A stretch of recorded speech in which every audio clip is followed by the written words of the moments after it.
हमारे बीच रोसड़ा के जाने माने लोग हैं और ये पत्रकार हैं। पहले ये कलाकार थे और अभी पत्रकार हैं और इन्हें लोग अच्छी तरह जानते हैं और हम इनसे भली भांति जानना चाहते हैं पहले क्या करते थे, अब क्या कर रहे हैं और समय क्या है, इस पर ये बताएंगे। नाम पता के साथ बताया जाए। देखिए, सबसे पहले बहुत अच्छी बात आपने कहा। आज तक कोई रिपोर्टर मुझे ये नहीं पूछा कि भाई आप पत्रकार बने, उससे पहले बहुत सारे लोग कहते थे कि आप कलाकारी क्या करते थे। लेकिन आज पहली बार आपने अपने मुखों से पूछा कि आप होम इंटरव्यू के माध्यम से पूछा कि आपका जीवन कैसा रहा, आप पत्रकार से कलाकार पहले थे तो पत्रकार कैसे बन गए।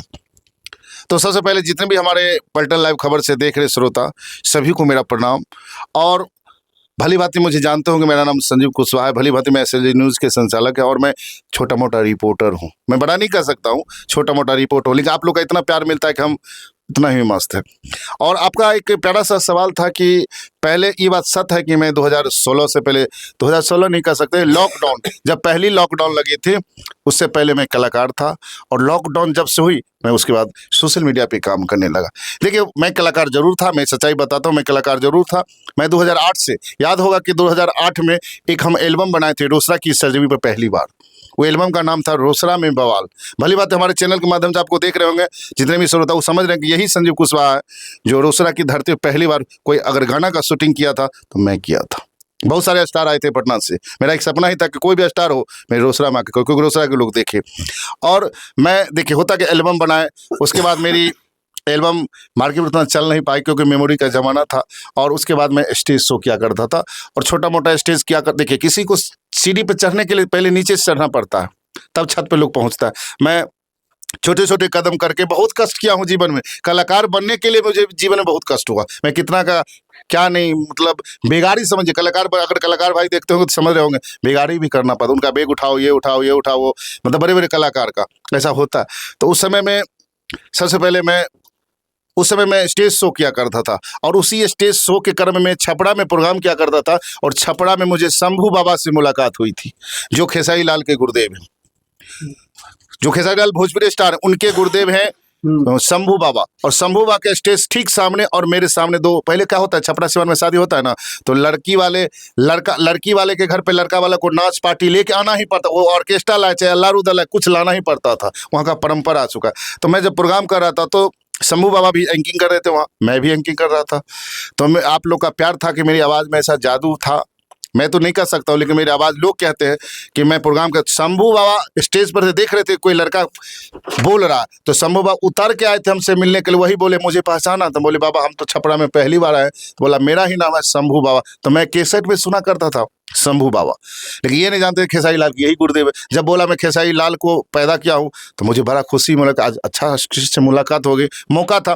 मैं उनसे बातचीत किया और उन्होंने बोला कि तुम अच्छा काम करते हो बेटा, तुमको हम मौका देंगे। तो मैं उनसे मेरी बातचीत होने लगे। और स्टेज पे खास करके जब मैं एंकिंग किया करता था, मैं एक डायलॉग जरूर लोगों को पसंद आता था कि प्यार मोहब्बत का डायलॉग था, उसमें हम शेयर किया करते थे, किसी खूबसूरत चेहरे पे एतबार मत करना, किसी खूबसूरत चेहरे पे एतबार मत करना, दर्द देकर तेरा दिल कभी इजहार मत करना, मर जाना किसी दोस्त की दोस्ती पर, लेकिन भूल से कभी मोबाइल वाली से प्यार मत करना। ये डायलॉग भैया बता दो कि स्टेज शो पे हम जब भी जाते थे, स्टार शो, मैं अक्षरा सिंह के साथ भी शो किया हूँ। मुझे गर्व है कि मैं स्टार के साथ काम किया हूँ। भले मैं प्रोग्राम छोड़ दिया हूँ, लेकिन मैं उन लोग को भी याद करता हूँ। वो लोग ऐसे सितारे हैं, पवन सिंह, खेसारी लाल, गुड्डू रंगीला जी और अक्षरा जी, अनुपाली जी, अच्छे अच्छे कलाकार हैं। उन तक पहुँचने के लिए बहुत मुश्किल घड़ी है भैया, वहाँ तक पहुँच नहीं पाइएगा, और वो बहुत आगे हैं। और उसी समय स्टेज की बात किए तो मैं एक कलाकार के नाते एक गाना आपको सुना रहा हूँ कि मैं उस समय गाया करता था। और ख़ास करके मैं मैथिली भोजपुरी भी गाता था, कि मैं भोजपुरी का हूँ नहीं, लेकिन एंकर थे, कुछ गुनगुना लेते थे। तो एक गाना मेरा था, पुरवा बहैया बहैया मच्छर कटैया, पुरवा बहैया बहैया मच्छर कटैया, रतियों में नीना भैया, कनिया मोने परैया। कनिया मोन परैया। आप लोग को लगता होगा कनिया मोन पर, गलत नेगेटिव सोच रखते हैं, ये बात नहीं। इसमें होता क्या है कि पति रहता है परदेश में, पत्नी रहती है गाँव में, तो स्वाभाविक है कि पति पत्नी का जो प्यार होता है, और जब कोई पर्व आता है तो देखते हैं अपना अगर घर में कोई नहीं है तो बड़ा दिक्कत होता है। आपको लगता होगा कि नहीं, आज मेरा भाई रहता तो छठ घाट जाता, मेरा पति रहता तो छठ घाट जाता, डाला ले जाता और मजार की जो सामान लाता, सबका शौक रहता है। तो उसी समय में ये गाना था, पूर्वा बहैया बहैया मच्छर कटैया रतियों में नीमा बया। इसलिए इसे गाते कि आपने बोला कि कलाकारी का, वही कलाकारी जिंदगी अभी याद आती है। मैं भी एक समय में कलाकारी क्या करता, कनिया मोन परैया, ये मैं दरभंगा में जब प्रोग्राम क्या करता था तो उस समय गाया करता था। और छपरा के क्षेत्र में जब भी प्रोग्राम में क्या करता था, अक्षरा जी बहुत अच्छा आर्टिस्ट कलाकार है, मैं उनको दीदी ही कहा करता था। उस समय पवन सिंह दोनों एक साथ रहते थे। मुझे याद है कि हम मुजफ्फरपुर प्रोग्राम किए थे, उसमें अक्षरा जी आए थे, पवन सिंह भी आए थे, नहीं सीता आरा में पवन सिंह आए थे, अक्षरा सिंह। एक होटल में था, हम लोग वहाँ प्रोग्राम करने, बाबा लाइट कुछ नाम का है, बाबा भोलेनाथ कोई कंपनी, उसी के बैनर तले गए थे। और मैं एक स्टेज में एक मेरा गाना बूढ़ा बाबा के लिए बड़ा फरमाइश था, बहुत प्यारा सा भाव था, गाना था।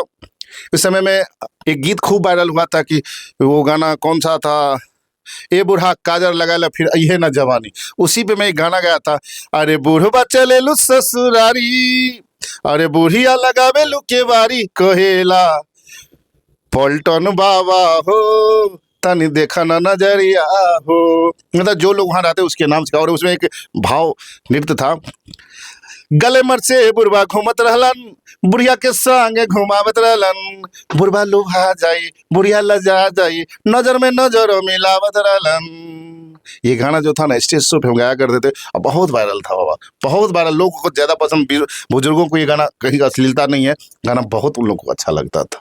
और मैं जब लॉकडाउन लगा तो देखे कलाकार की स्थिति खराब हो रही थी, सब कलाकार जान पे, कोरोना में समझ पता होगा आपको कि कोरोना में लोग जान के लिए मरते थे, बाप बेटा को छूता नहीं था, मरता था। तो उस समय मैंने सोचा अब क्या करूं, तो मैं सोचा नहीं कुछ अलग हट के करते जिसमें मान सम्मान, क्योंकि कलाकारी करते थे, कोई कहता है गीत गाता है, गवैया है, थोड़ा हम लोग को ऑड लगता है, लेकिन संगीत बहुत बड़ा चीज़, संगीत भाग्यशाली को मिलता है, संगीत सबको नहीं मिलता। और आवाज़, प्यार, संगीत का सपोर्ट सबको, सरस्वती सब में निवास ने। लेकिन मैं कुछ गांव समाज के देखते हुए मैं लाइन बदल दूँ, उसके बाद मैं माइक नहीं छोड़ा भैया, मैं माइक नहीं छोड़ा। कहते हैं मंजिलें उनको मिलती है जिनके सपनों में जान होती है, पंखों से कुछ नहीं होता दोस्तों, हौसलों में उड़ान होती है। तो मैं माइक, ये मेरा भगवान है। और इस माइक को जानते, इस माइक से मैंने लाखों रुपये कमाया है, प्रोग्राम लाइन से भी, सोशल मीडिया से भी, जो दाल रोटी चल जाता है, मेरा पेट्रोल गाड़ी मेरा खर्च हो जाता है, ये माइक भगवान है। और इसी के माध्यम से मैं रिपोर्टिंग करना शुरू, और आप लोग का प्यार इतना मिलता है रोसड़ा में। और खास करके मैं अभी जो सोशल मीडिया पर काम कर, खास करके मेरा देखिएगा, मेरे वीडियो विशेष करके कलाकार से ही जुड़ा रहता है, क्योंकि मैं कलाकार में रहता था और मैं सबसे रिश्ता बना के रखा हूँ। और अभी तो क्या कहेंगे, आप भी बाबा बुजुर्ग होके आप सोशल मीडिया पे काम कर रहे हैं, आप बहुत सारे पुराने पत्रकार में आपने लिखा है, बहुत सारी, जिस समय मेरी जन्म नहीं होगी उस समय आप पत्रकार लिखा करते, पेपर लिखा करते थे, आज आप सोशल मीडिया पे आप अपनी पहचान बना गए। जहाँ मैं वीडियो किया करता था, जहाँ मैं प्रोग्राम को भी अभी वीडियो सोशल मीडिया पे चले, कभी कभी लगता है कि मैं भी एक कलाकार, मेरी याद आती है। और आज सोशल मीडिया पर काम कर, मेरे जाने के बाद ये वीडियो लोग देखा करेगा, कोई संजीव कुशवाहा था जिस तरह रिपोर्टिंग किया करता था, है कि नहीं, जिस तरह आप लोग मेहनत करते हैं। और इस उम्र में दिन रात, इस उम्र में आराम करना चाहिए था, आप मोटरसाइकिल से जाते इतनी ठंड में, इसके लिए तो आपको भी बहुत बहुत बधाई देंगे कि आप इतना संघर्षशील हैं। और हमको लगता है समस्तीपुर जिला के अदर क्षेत्र भी आपको जानता है, बहुत लोग ऐसे हैं कि आपका चेहरा नहीं पहचानते लेकिन नाम से जानते, मैं चर्चा में देखा करता था। तो हमारे ये देखने वाले जितने भी हैं उनके लिए कुछ कह दीजिए, हम समाप्त करेंगे। देखिए, सबसे बड़ी बात है कि आप पुराने पत्रकार हैं, लेकिन आप युवा के दौर में आप आए हैं, इसके लिए आपको भी बधाई देते हैं कि युवा की तरह आप भी जोश में हैं, हौसला है, बुलंद है। और इतना ही कहेंगे कि हमारे पलटन लाइव खबर जो देख रहे हैं, आपकी एक एक जो लाइक कमेंट करते हैं ना, तो आप ये सोचिएगा कि सोशल मीडिया पैसा आता है, पैसा उतना नहीं आता, लेकिन आप लोग का हौसला, लाइक, कमेंट चाहिए, हम लोग का मनोबल बढ़ा रहता है। और आप लोग के क्षेत्र में रहते हैं ना, आप लोग के बीच बातचीत करते हैं, आपकी शेयर करते हैं, आपकी रिपोर्टिंग करते हैं, उसी में जीवन मेरा लगता है कि हम कोई नेक काम कर रहे हैं। और सभी लोग बाबा को फॉलो कीजिए, और बाबा का चैनल बहुत आगे बढ़ चुका है, बहुत फॉलोवर बढ़ चुका है, क्योंकि आप लोग उसके मालिक हैं। तो इन लोग को थोड़ा सपोर्ट कीजिए, ज़्यादा से ज़्यादा सपोर्ट कीजिए, ताकि बाहर वाले जितने रिपोर्ट हमारे रोसड़ा क्षेत्र में आते हैं ना, उनकी जरूरत नहीं। बाबा दिन रात मेहनत, इनको इतना प्यार दीजिए, इतना प्यार दीजिए कि कहीं भी चर्चा हो तो हमारे पलटन लाइव खबर आ रही है तो दुश्मनों की एक धड़कन जो है ना तेज हो बंद होना चाहिए, उसको लगे कि नहीं पलटन खबर आ रहा है, तेरा हिसाब होगा। ठीक है, ठीक, आगे हम फिर दिखाएंगे। जय हिंद, जय भारत।